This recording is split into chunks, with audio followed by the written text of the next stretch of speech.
ಏನು ಮಗ, ಏನಾದ್ರೂ ಗೊತ್ತಾಯ್ತೇನೋ? ಬರೀ ಗೊತ್ತಾಗದ ಇಡೀ ಮತ್ತೆ ಕಂತ್ರಿ ಬುದ್ಧಿ ಕಂತ್ರಿ ನಾಟಕ ಎಲ್ಲನೂ ಇದ್ರಾಗೆ ಬೈಲಾಗೋಗ್ಬಿಟ್ಟೈತಮ್ಮ.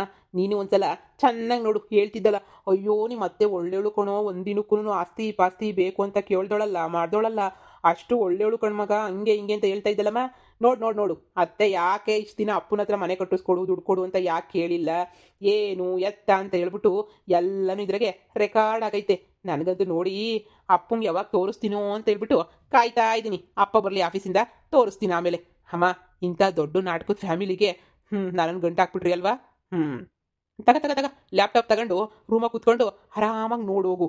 ಅಲ್ಲ ಕಣೋ, ನಾಟಕ ಮಾಡ್ತಾರೆ ಅಂತ ಗೊತ್ತಿದ್ದು, ಈ ಪಾರ್ಟಿ ನಾಟಕ ಮಾಡ್ತಾರೆ ಅಂತ ಗೊತ್ತಿರಲಿಲ್ಲ. ನೋಡು, ಜಾಸ್ತಿ ಕಾಯೋದು ಬೇಡ. ನಿಮ್ಮ ಅಪ್ಪಂಗೆ ಆ ವಿಡಿಯೋನ ಹಂಗೆ ಹಂಗೆ ನಿಮ್ಮ ಅಪ್ಪನ ಲ್ಯಾಪ್ಟಾಪ್ ಕಳಿಸು, ಆಫೀಸಾಗೆ ನೀನು ನೋಡ್ಕೊಳ್ಳಿ ಎಲ್ಲನೂ. ಒಳ್ಳೆ ಐಡಿಯಾ ಕೊಟ್ಟೆ ಅಲ್ವಾ? ಇರು ಕಳಿಸ್ತೀನಿ. ಕಳಿಸು ಅದೇನಾಯ್ತೋ ಕಳಿಸು. ನೀವು ಅಪ್ಪ ನೋಡ್ಕೋಬೇಕು ಎಲ್ಲನೂ, ಕಳಿಸು.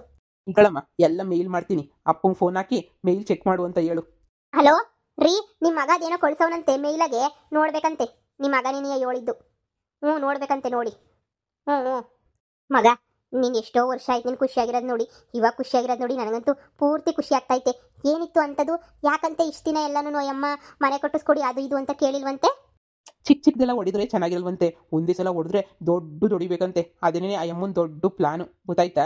ಆ ಥರ ದೊಡ್ಡದಾಗಿ ಹೊಡಿಬೇಕು ಅಂತಲೇ ಇಷ್ಟೆಲ್ಲನೂ ಮಾಡಿರೋದು. ಇಂಥ ಕಿತ್ತೋದು ಐಡಿಯಾ ಮಾಡೋಳ ನೋಡೋ. ಇವಾಗಾದ್ರೂ ನಿಮ್ಮ ಅಪ್ಪಂಗೆ ಅರ್ಥ ಆಗಲಿ, ನನ್ನ ಹೆಂಡತಿ ನನ್ನ ಮಕ್ಕಳೇನೇ ಮುಖ್ಯ, ಇಂಥವ್ರು ಯಾರೂ ಮುಖ್ಯ ಅಲ್ಲ ಅಂತ ಹೇಳ್ಬಿಟ್ಟು. ಇಂಥವ್ರೆಲ್ಲ ಲಕ್ಷ ಜನ ಬರ್ತಾರೆ, ಲಕ್ಷ ಜನ ಓದ್ತಾರೆ ಕಣೋ. ಆದರೆ ಗಂಡ ಹೆಂಡತಿ ಮಕ್ಕಳು ಯಾವತ್ತಿದ್ರೂ ಸಂಬಂಧ ಬಿಟ್ಟೋಗೋ ಸಂಬಂಧನ ಹೇಳು. ನೋಡೋಣ ಇರು, ನಿಮ್ಮ ಅಪ್ಪ ನೋಡಿ ಬರ್ತಾರಲ್ಲ ಅವಾಗ ಏನಂತ ಮಾತಾಡ್ತಾರೆ ಅಂತ ನೋಡೋಣ.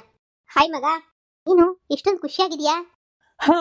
ನಮ್ಮ ಅಪ್ಪಂಗೆ ನಮ್ಮ ಅತ್ತೆ ಹಂಗೆ ನಮ್ಮ ಅತ್ತೆ ಮಗಳವಲ್ಲ ನನ್ನ ಹೆಂಡತಿ ಅಂತ ಹೇಳ್ಕೊಳ್ಳೋಕ್ಕೂ ನಾಚಿಕೆ ಆಗ್ತಿದೆ. ಅವರಿಬ್ಬರು ಯೋಗ್ಯತೆನೂ ತೋರಿಸ್ಬಿಟ್ಟಿದ್ದೀನಿ. ಅದಕ್ಕೆ ನಮ್ಮಪ್ಪ ಯಾವ ಥರ ರಿಯಾಕ್ಟ್ ಮಾಡ್ತಿದೆ ಅಂತ ವೆಯ್ಟ್ ಮಾಡ್ತಾ ಇದ್ದೀನಿ. ಓ ಹೌದಾ? ನೀವೊಂದು ವಿಚಾರ ಗೊತ್ತೇನೋ, ನಮ್ಮ ಕಂಪ್ನಿಗೇನೆ ಅದೇ ರಚ್ಚು ಲವ್ ಮಾಡ್ತಾ ಇದ್ದ ಹುಡುಗ ಅಚ್ಚು ಅಂತೇಳ್ಬಿಟ್ಟು ಅವ್ನು ಪ್ರಾಜೆಕ್ಟ್ ಸಬ್ಮಿಟ್ ಮಾಡೋನೇ ಕಣು. ನಮ್ಮ ಕಂಪ್ನಿನಲ್ಲೇನೆ ನಮ್ಮ ಡ್ಯಾಡಿನೇ ಸೆಲೆಕ್ಟ್ ಮಾಡಿರೋದು. ಏನು ಸಖತ್ತಾಗಿ ಪ್ರಾಜೆಕ್ಟ್ ಮಾಡೋನು ಗೊತ್ತೇನೋ, ಸಖತ್ತು ಟ್ಯಾಲೆಂಟೆಡ್ ಪರ್ಸನ್ ಅವನು. ಹೌದಾ? Very good. ಚೆನ್ನಾಗಿ ಮಾಡಬೇಕು, ಅವರು ಚೆನ್ನಾಗಿ ಬೆಳಿಬೇಕಲ್ವಾ? ಅಲ್ಲ ಕಣು, ಅಂತ ಒಳ್ಳೆ ಹುಡುಗನ್ ಬಿಟ್ಬಿಟ್ಟು ನಮ್ಮಪ್ಪ ಎಷ್ಟು ಹೊಗಳ್ತಾ ಇದ್ರು ಗೊತ್ತೇನೋ ಅವ್ನು ಅಷ್ಟು ಒಳ್ಳೆಯವನು ಇಷ್ಟು ಒಳ್ಳೆಯವನು, ಅವ್ನು ಹಂಗೆ ಅವ್ನು ಹಿಂಗೆ ಅಂತ ತುಂಬಾನೇ ಹೊಗಳ್ತಾ ಇದ್ರು. ಅಷ್ಟೆಲ್ಲ ಆದ್ರೂ ಇವಳು ಬಿಟ್ಟು ಬಂದವಳಲ್ಲ, ಇವಳೇ ದೊಡ್ಡ ದುರಾಂಕಾರಿ ಅನ್ನಿಸ್ತೈತೆ. ನನ್ನ ಅಂಕಲ್ ಬರಲಿ ಇರು, ಎಲ್ಲನೂ ಗೊತ್ತಾಗ್ತೈತಲ್ವಾ ಏನೇನು ಅವ್ರ ಯೋಗ್ಯತೆ ಅಂತ ಹೇಳಿ. ಲೇ ಮನಿಯಾಳ್ ಸರೋಜಿ, ನೀನು ಬುಡಕ್ಕಿಲ್ಲ ಕಣೇ, ಬುಡಕ್ಕಿಲ್ಲ. ನೀನು ಮಾತ್ರ ಬುಡಕ್ಕಿಲ್ಲ. ನೋಡ್ತಿರೋ, ನೀನು ಗ್ರಾಚಾರ ಬುಡ್ಸ್ಬಿಡ್ತೀನಿ ಇವತ್ತು ನನ್ನ ಕೈಯಿಂದ ನಿನಗೆ ಕೊಲೆ ಆಗೋಗ್ಬಿಡ್ತೀಯನ್ನೋ. ಅಯ್ಯೋ ರೀ, ಇದೇನ್ರಿ ಮಾಡ್ತಾ ಇದ್ದೀರಾ? ಇದು ಯಾಕ್ರಿ ಹಿಂಗೆ ಕತ್ತಿಡ್ಕೊಬಿಟ್ಟು ಬಂದಿದ್ದೀರಾ? ಮೋಸ, ದೊಡ್ಡ ಮೋಸ. ನನ್ನ ತಂಗಿ ಪ್ರೀತಿ ಎಲ್ಲನೂ ದೊಡ್ಡ ಮೋಸ. ಅವಳನ್ನ ನಂಬ್ಕೊಂಡನು, ಅವಳು ತಂಗಿ ಅಂತ ಹೇಳ್ಬಿಟ್ಟು ಎಷ್ಟೆಲ್ಲ ಮಾಡಿದೆ. ಆದ್ರೆ ಕೊನೆಗೆ ಅವಳು ಯೋಗ್ಯತೆ ಏನು ಅಂತ ಹೇಳ್ಬಿಟ್ಟು ನನಗೆ ಚೆನ್ನಾಗಿ ಗೊತ್ತಾಯ್ತು. ಅಂತ ಮನಿಯಾಳಿ ನಮಗಂತೂ ಬೇಡವೇ ಬೇಡ. ಅವಳು ನನ್ನ ತಂಗಿ ಆಗಿರಕ್ಕೆ ಯಾವುದೇ ಕಾರಣಕ್ಕೂ ಯೋಗ್ಯತೆನೇ ಇಲ್ಲ ಅವಳಿಗಂತೂ. ಅವಳನ್ನ ಕತ್ತರಿಸ್ಬಿಟ್ಟು ನಾನಂತೂ ಜೈಲ್ಗೆನೇ ಹೋಗೋದು. ಇಷ್ಟು ದಿನ ಆಸ್ತಿಗೋಸ್ಕರ ಇಷ್ಟೆಲ್ಲ ನಾಟಕ ಮಾಡ್ಬಿಟ್ಲ ಅವಳನ್ನು ಮಾತ್ರ ನಾನು ಸುಮ್ಮನೆ ಬಿಡೋದಿಲ್ಲ. ಮಗ, ಆಗಿದ್ದಾಗ್ಲಿ ಕಣೋ, ಆಗಿದ್ದೆಲ್ಲ ಆಗ್ಲಿ, ಅವಳನ್ನಂತೂ ಕತ್ತರಿಸ್ ನಾನು ಜೈಲ್ಗೆ ಹೋಗ್ತೀನಿ. ನೀನ್ ಮಾತ್ರ ಆರಾಮಾಗಿರು. ಅಯ್ಯೋ ರೀ, ಸಮಾಧಾನ. ಅಂಥದ್ದೇನಾಯ್ತು? ಇದು ಯಾಕೆ ಹಿಂಗೆ ಕೂಗಾಡ್ತಾ ಇದ್ದೀರಲ್ಲ? ಮನೆ ಕೊಟ್ಕೊಡ್ತೀನಿ ಅಂತ ಹೇಳ್ದಾಗೆಲ್ಲ ಬೇಡ ಅಂತ ಇದ್ರೆ ನನ್ಗೆ ಏನನ್ಸದ್ ಗೊತ್ತಾ? ಅಯ್ಯೋ, ಬೇಡ ಅಂತ ಹೇಳ್ತಾವಳಲ್ವಾ, ಅವಳಿಗೆಲ್ಲೋ ಪಾಪ ಆಸ್ತಿ ಮೇಲೆ ಇಷ್ಟ ಇಲ್ಲ ಅಂತ ಅನ್ನಿಸ್ತಾ ಐತೆ ಅಂತ ಅನ್ಕೊಂಡಿದ್ದೆ. ಆದ್ರೆ ಅವಳು ಇಷ್ಟು ದಿನ ಬೇಡ ಅಂತ ಇದ್ದಿದ್ದೆಲ್ಲನೂ ಕೇವಲ ಎಲ್ಲ ಆಸ್ತಿ ಹೊಡಿಬೇಕು, ಬರೀ ಒಂದೇ ಒಂದು ಮನೆ ಯಾಕೆ ಕಟ್ಟಿಸ್ಕೋಬೇಕು ಅಂತ ಹೇಳ್ಬಿಟ್ಟು ಈ ತರ ಮಾಡಿರೋದು ನೋಡು. ಅವಳನ್ನು ಮಾತ್ರ ಸುಮ್ಮನೆ ಬಿಡಲ್ಲ ನೋಡು ಮಗ.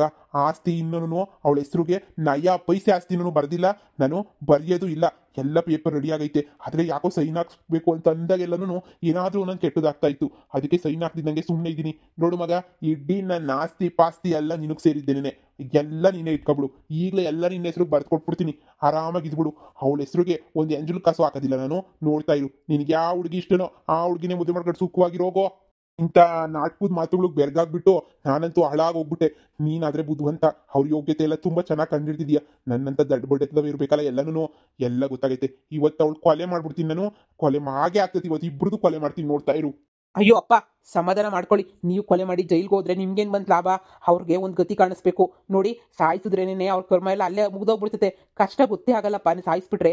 ಆದರೆ ಅವ್ರನ್ನೇನೆ ಮನೆಯಿಂದ ಈಚೆ ಕಡಿಕೆ ಹಾಕಿ ಹಳ್ಳಿ ಜನ ತುಬುಕು ಅಂತ ಮಕ್ಕೋಗಿತಾರಲ್ಲ, ಹಳ್ಳಿ ಏನು ಅಂತ ನಂಗೆ ತುಂಬ ಚೆನ್ನಾಗಿ ಗೊತ್ತು.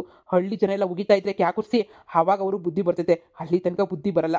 ಈಗ ನಾವು ಅವ್ರನ್ನ ಮನೆಯಿಂದ ಯಾವಾಗ ಆಚೆ ಕಡಿಕೆ ಹಾಕೋದು ಅಂತ ಯೋಚನೆ ಮಾಡು. ಅದ್ಬಿಟ್ಟು ಈ ಕೊಲೆಗಿಲೆಲ್ಲ ಮಾಡಿ ಏನು ಪ್ರಯೋಜನ? ಹೌದು ಅಂಕಲ್, ಸಾಯಿಸ್ಬಿಟ್ರೆ ಒಂದೇ ಸಲ ಹೋಗ್ಬಿಡ್ತಾರೆ. ಹಿಂಸೆ, ಚಿತ್ರ ಹಿಂಸೆ ಅನ್ಭವಿಸ್ಬೇಕು ಅವರು. ಅವಾಗೇನೇ ಬುದ್ಧಿ ಬರೋದು. ಹಾಪ, ನಿಮ್ಮ ನಂಬಿಕೆಗೆ ಮೋಸ ಮಾಡವ್ರೆ, ನನ್ನ ಪ್ರೀತಿಗೆ ಮೋಸ ಮಾಡವ್ರೆ, ಎಲ್ಲದಕ್ಕೂ ಮೋಸ ಮಾಡವ್ರೆ. ಇಂಥ ಜನ ಎಲ್ಲನೂ ಬೇಕಾ ನಮಗೆ? ಬೇಡ ಬೇಡ ಬೇಡ ಬೇಡ. ಈಗಲೇ ಹೇಳ್ತಾ ಇದ್ದೀನಿ, ಅವ್ರ ಸವಾಸನ್ನೇ ನಮಗೆ ಬೇಡ, ಸರಿನಾ? ಈಗ ಮನೆಯಿಂದ ಈಚೆ ಕಡೆಗೆ ಹಾಕೋಣ. ಯಾಕೆ ಅಂತ ಕೇಳಿದ್ರೆ ಸಾಕ್ಷಿ ಸಮೇತ ತೋರಿಸ್ಬಿಟ್ಟೇನೆ ಈಚೆ ಕಡೆ ಹಾಕೋಣ. ಪ್ರತಿಯೊಂದು ರೆಕಾರ್ಡ್ ನನ್ನ ಹತ್ರ ಐತಿಯಪ್ಪ. ಆ ಕತ್ತಿನ ಸೈಡಿಗೆ ಬಿಸಾಕು. ಹೋಗಿ ಮಾತಾಡಿ ಮನೆಯಿಂದ ಈಚೆ ಕಡೆಗೆ ಕಳಿಸಿ, ಆಮೇಲೆ ಏನೋ ಒಂದು ಮಾಡೋಣ. ಈಗ ಬಿಡು. ಯಾವಾಗೂ ನಿನ್ನ ಮಾತು ಕೇಳ್ತಿದ್ದಂಗೆ ಇಲ್ಲ ನನ್ನ ತಂಗಿ ತಂಗಿ ತಂಗಿ ಅಂತ ಹೇಳ್ಬಿಟ್ಟು ನಿನ್ಗೂ ನಿನ್ನ ಮಗಂಗೂ ಎಲ್ಲ ಅನ್ಯಾಯ ಮಾಡ್ಬಿಟ್ಟೆ. ದಯವಿಟ್ಟು ಕ್ಷಮಿಸ್ಬಿಡೆ, ನನ್ನ ಕ್ಷಮಿಸ್ಬಿಡು. ನನ್ನ ತಂಗಿ ಪ್ರೀತಿನಾಗೆ ಕುರುಡಾಗೋಗ್ಬಿಟ್ಟಿದ್ದೆ ನಾನಂತರೂ.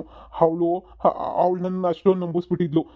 ನಾನು ಬರೀ ಅವಳ ಮಾತೇ ವೇದವಾಕ್ಯ ಅಂತ ಎಲ್ಲ ಕೇಳ್ತಾ ಇದ್ದೆ. ನೀವು ಮಾತಾಡ್ತಿರೋದು ಸರಿ ತಪ್ಪು ಅಂತ ನಾನು ಅದ್ರ ಬಗ್ಗೆ ಯೋಚನೆ ಮಾಡ್ತಾ ಇರಲಿಲ್ಲ. ನಿನ್ನ ಹೆಂಡತಿಯಾಗಿ ಜಾಸ್ತಿ ನೋಡ್ಕೊಂಡಿದ್ದಕ್ಕಿನ್ನ ಅವಳು ನನ್ನ ತಂಗಿ ತಂಗಿ ತಂಗಿ ಅಂತ ಹೇಳ್ಬಿಟ್ಟು ನೋಡ್ಕೊಂಡಿದ್ದೆ ಜಾಸ್ತಿ ಆಗ್ಬಿಡ್ತು. ದಯವಿಟ್ಟು ನನಗೆ ಕ್ಷಮಿಸ್ಬಿಡು. ರೀ, ಇವಾಗಾದ್ರೂ ನಿಮ್ಗೆ ಅರ್ಥ ಆಯ್ತಲ್ವನ್ರಿ? ಯಾರು ಒಳ್ಳೆಯರು ಯಾರು ಕೆಟ್ಟರು ಅಂತ ಅಷ್ಟೇ ಸಾಕು. ನೋಡಿ, ನೀವು ನಿಮ್ಮ ತಂಗಿಗೆ ದುಡ್ಡು ಕೊಡೋದ್ರಿಂದ ನನಗೇನು ಬೇಜಾರಾಗ್ತಾ ಇರಲಿಲ್ಲ, ಏನೂ ತೊಂದರೆ ಆಗ್ತಾ ಇರಲಿಲ್ಲ. ಆದರೆ ನನಗೆ ನೀವು ಯಾವಾಗೂ ನನ್ನ ಮಾತಿನ ಅವ್ರ ಮಾತೇ ಜಾಸ್ತಿ ಕೇಳ್ತಾ ಇದ್ರಲ್ಲ, ಅದಕ್ಕೆಲ್ಲೋ ಒಂದು ಹತ್ರ ಬೇಜಾರಾಯ್ತು ಅಷ್ಟೇನೆ. ಅಷ್ಟು ಬಿಟ್ಟರೆ ಬೇರೆ ಯಾವ ಬೇಜಾರು ನನಗಿಲ್ಲ. ಹಾಪ, ನೀನು ಅದ್ರ ಬಗ್ಗೆ ಎಲ್ಲ ಯೋಚನೆ ಮಾಡಬೇಡ. ನಾನು ಅಮ್ಮ ಏನು ಬೇಜಾರು ಮಾಡ್ಕೊಂಡಿಲ್ಲ, ಸರಿನಾ? ಈಗ ಮುಂದೆ ಏನು ಮಾಡಬೇಕು, ಅವ್ರನ್ನ ಹೆಂಗೆ ಓಡಿಸ್ಬೇಕು ಅಂತ ಯೋಚನೆ ಮಾಡು. ಈಗ ಬಿಟ್ಬಿಡು. ಈಗ ಎಲ್ಲನೂ ನಮ್ಮ ಫ್ಯಾಮಿಲಿ ಅಲ್ವಾ? ತಪ್ಪು ನೀನು ಮಾಡ್ತೀಯ, ನಾನು ಮಾಡ್ತೀನಿ. ಆದರೆ ನಂಬಿಸೋರು ಇರ್ತಾರಲ್ಲ, ಇಂಥ ನಂಬಿಕೆ ದ್ರೋಹಿಗಳನ್ನ ನಂಬ್ಕೊಂಡ್ಬಿಟ್ಟು ನಾವು ಏನೇನೆಲ್ಲ ತಪ್ಪು ಮಾಡ್ತೀವಿ ಅಂತ ಹೇಳ್ಬಿಟ್ಟು ನನಗೆ ಚೆನ್ನಾಗಿ ಗೊತ್ತಾಗೈತೆ. ಅಪ್ಪ, ಈಗ ಅದ್ರ ಕತೆ ಎಲ್ಲ ಬಿಟ್ಬಿಡು. ಇವಾಗ ಏನು ಮಾಡೋಣ ಅಂತ ಹೇಳ್ಬಿಟ್ಟು ಹೇಳು. ನಿನ್ನ ನಿರ್ಧಾರನೇ ಫೈನಲ್ ಆಗಿ ಅದೇ ನಿರ್ಧಾರನೇ, ಇನ್ನು ಬೇರೆ ಏನು ಬೇಡ. ನನ್ನ ನಿರ್ಧಾರ ಏನು? ಅವಳಿಗೆ ನಯ ಪೈಸೆ ಆಸ್ತಿನೂ ಕೊಡಲ್ಲ, ಅವಳು ನಮ್ಮ ಮನೆಗೆ ಇರಿಸ್ಕೊಳ್ಳೋದಿಲ್ಲ. ನೋಡು, ಒಂದೇ ಸಲ ಮನೆಯಿಂದ ಈಚೆ ಕಡೆ ಕಳಿಸ್ಬಿಡೋಣ. ಅದೇ ನನ್ನ ನಿರ್ಧಾರ. ನನಗೆ ಇಷ್ಟು ದಿನ ನನ್ನ ನಂಬಿಕೆ ನನ್ನ ಪ್ರೀತಿ ಎಲ್ಲದಕ್ಕೂ ಮೋಸ ಮಾಡವ್ರೆ ಅಂತ ಹೇಳಿದ್ರೆ ಅವ್ರನ್ನ ನನ್ನ ಮನೆಗೆ ಇರಿಸ್ಕೊಳಕ್ ಆಗಲ್ಲ.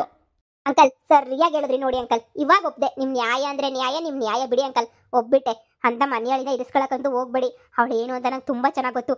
ದೊಡ್ಡ 840 ದುಡ್ಗೋಸ್ಕರ ಏನು ಬೇಕಾದ್ರೂ ಮಾಡ್ತಾಳೆ ಅಂತ ನಂಗೆ ಚೆನ್ನಾಗಿ ಗೊತ್ತು. ಈಗ ನೀವು ಬಿಟ್ರು ಇನ್ನೊಬ್ಬನ ಯಾವನ್ನಾದ್ರೂ ತಗ್ಲಾಕಂತಾಳೆ. ಯಾರನ್ನಾದ್ರೂ ತಗ್ಲಾಕೊಂಡು ಹಾಳಾಗೋಗ್ಲಿ, ನನ್ನ ಮಗನಿಂದ ದೂರ ಆಗ್ತಾಳಲ್ಲ, ನನಗೆ ಅಷ್ಟೇ ಸಾಕು. ನನ್ನ ಮಗನ ಸುಖ ಸಮೃದ್ಧಿ ಅವ್ನು ಚೆನ್ನಾಗಿರ್ಬೇಕು, ಅಷ್ಟೇ ನನಗೆ ಮುಖ್ಯ. ಹಬ್ಬ, ಇವಾಗಾದ್ರೂ ನಿಮ್ಮಿಬ್ರಿಗೂ ಮುಚ್ಚಿರ ಕಣ್ಣು ತೆಕ್ಕಂತಲ್ಲ, ಅಷ್ಟೇನೆ ಸಾಕು. ಇನ್ನು ದೇವ್ರದ್ರ ನಾನು ಬೇರೆ ಏನೂ ಕೇಳಿಸ್ಕೊಳ್ಳಲ್ಲ. ಹಬ್ಬ ದೇವ್ರೆ, ಕೊನೆಗೂ ಕಂಡುಬಿಟ್ಬಿಟ್ಟಲ್ಲಪ್ಪ, ಸಾಕು. ಇನ್ಯಾಕ್ ತಡ? ಬರ್ರಿ ಬರ್ರಿ, ಮನೆಗೆ ಹೋಗಿ ಸರಿಯಾಗಿ ಹಾಕೊಂಡು ರುಬ್ಬಿ ಈಚೆ ಕಡೆ ಕಳ್ಸನ.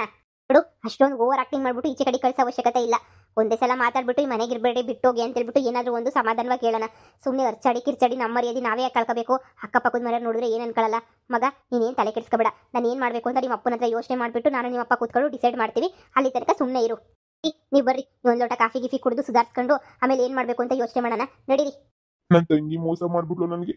ನನ್ನ ತಂಗಿ ಮೋಸ ಮಾಡ್ಬಿಟ್ಲು. ನನ್ನ ಮ್ಯಾಲೆ ಯಾವುದೂ ಪ್ರೀತಿ ಇಲ್ಲ, ಎಲ್ಲ ಸುಳ್ಳು ಪ್ರೀತಿ. ರೀ, ಈಗ ಅದ್ರ ಬಗ್ಗೆನೇ ಮಾತಾಡ್ತೀನಿ ಅಂತ ಹೇಳಿದ್ನಲ್ಲ, ನಡೀರಿ ಸುಮ್ಮನೆನೆ. ಬಾ ಮಗ, ಥ್ಯಾಂಕ್ ಯು ಸೋ ಮಚ್ ಕಣೋ. ಇವತ್ತೆಲ್ಲ ಇದೆಲ್ಲ ಆಗ್ತಾಯಿತ್ತು ಅಂದರೆ ಇದೆಲ್ಲ ನಿನ್ನಿಂದನೇ. Thank you. ಕ್ಯಾಮ್ರಾ ಫಿಕ್ಸ್ ಮಾಡಿದ್ದು, ನನಗೆ ಹೆಲ್ಪ್ ಮಾಡಿದ್ದು ಎಲ್ಲ ನೀನೇನೆ. ಸದ್ಯ ಇಷ್ಟು ದಿನಕ್ಕೆ ನಮ್ಮ ಕುಟುಂಬ ಒಂದಾಯ್ತಲ್ವಾ? ನಮ್ಮಮ್ಮ ಯಾವಾಗೂ ಕೊರಗೋದು, ನಿಮ್ಮ ಅಪ್ಪಗೆ ನನ್ನ ಮೇಲೆ ಪ್ರೀತಿ ಇಲ್ಲ, ನಿಮ್ಮ ಅಪ್ಪಗೆ ನನ್ನ ಮೇಲೆ ಪ್ರೀತಿ ಇಲ್ಲ, ಎಲ್ಲರೂ ತಂಗಿ ಮೇಲೇ ಪ್ರೀತಿ, ತಂಗಿ ಮೇಲೇ ಪ್ರೀತಿ ಅಂತ ಯಾವಾಗೂ ನಮ್ಮಮ್ಮ ಕೊರಗ್ತಾನೆ ಇರೋರು. ಆದರೆ ಇವಾಗ ನನಗೇನು ಇವಳು ಬಿಟ್ಟೋಗ್ತಾಳೆ ಅನ್ನೋದಕ್ಕಿಂತ ನಮ್ಮಮ್ಮನ ಮುಖದ ಖುಷಿ ನೋಡ್ಬಿಟ್ಟು ನಂಗೆ ತುಂಬಾ ಖುಷಿ ಆಗ್ತಾಯಿದೆ ಕಣೋ. Thank you so much. ಹೇ ಬಿಡು, ನನ್ನ ನಿನ್ನ ಮಧ್ಯೆ ಅದೆಲ್ಲ ಏನೋ ಬಿಟ್ಬಿಡು. ಏನೋ ನನ್ನ ಫ್ರೆಂಡು, ಅವನು ಚೆನ್ನಾಗಿರ್ಬೇಕು, ಅವನಿಗೂ ಮೋಸ ಆಗಬಾರ್ದು ಅಂತ ಮಾತಾಡೋಣ ಇಷ್ಟೆಲ್ಲ ಮಾಡಿದೆ ಅಷ್ಟೇನೆ. ಯಾಕಂದರೆ ಅವಳು ಏನು ಅಂತ ಹೇಳ್ಬಿಟ್ಟು ನನಗೆ ಮೊದಲಿಂದನೂ ಗೊತ್ತಿತ್ತಲ್ವಾ, ಅದಕ್ಕೆ ನಾನು ನಿಂಗೆ ಸಹಾಯ ಮಾಡಿದೆ ಅಷ್ಟೇ.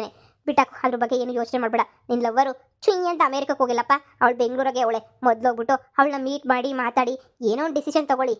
ಅಮೇರಿಕಾಗೆ ಹೋಗ್ಲಿಲ್ವಾ? ಹೋಗ್ತೀನಿ ಅಂತ ಹೊರಟಿದ್ಲಂತೆ, ಆಮೇಲೆ ಯಾಕೋ ಹೋಗ್ಲಿಲ್ಲ ಅಂತ ಹೇಳಿದ್ಲು. ಹೋಗಿ ಅವಳ ಹತ್ರ ಮಾತಾಡು. ಓಕೆ ಮಗ, ಥ್ಯಾಂಕ್ ಯು ಸೋ ಮಚ್. ಎಲ್ಲ ಒಳ್ಳೇದೇ ಆಗ್ತಾಯಿತ್ತು ನನಗೆ. ಅಪ್ಪ, ಇಷ್ಟು ದಿನ ವೆಯ್ಟ್ ಮಾಡಿದೆ. ಆದರೆ ಸಿಕ್ಕಾಪಟ್ಟೆ ಬೇಜಾರು ಮಾಡ್ಕೊಂಡು ಹೋಗೋಳೆ. ಈಗ ಅವಳನ್ನ ವಾಪಸ್ಸು ನಾನು ನೈಸ್ ಮಾಡಿ ಕರ್ಕೊಂಡ್ಬಿಟ್ಟು ಬರಬೇಕು ಅಂದರೆ ತುಂಬ ರಿಸ್ಕ್ ಆಗ್ತೈತೆ. ಆದರೂ ಕರ್ಕೊಂಡು ಬರ್ತೀನಿ ಇರು. ಸರಿ, ಬಾ ಹೋಗೋಣ ಇಬ್ರು ಜೊತೆಗೇನೆ. ನಡಿಯಪ್ಪ ಹೋಗೋಣ.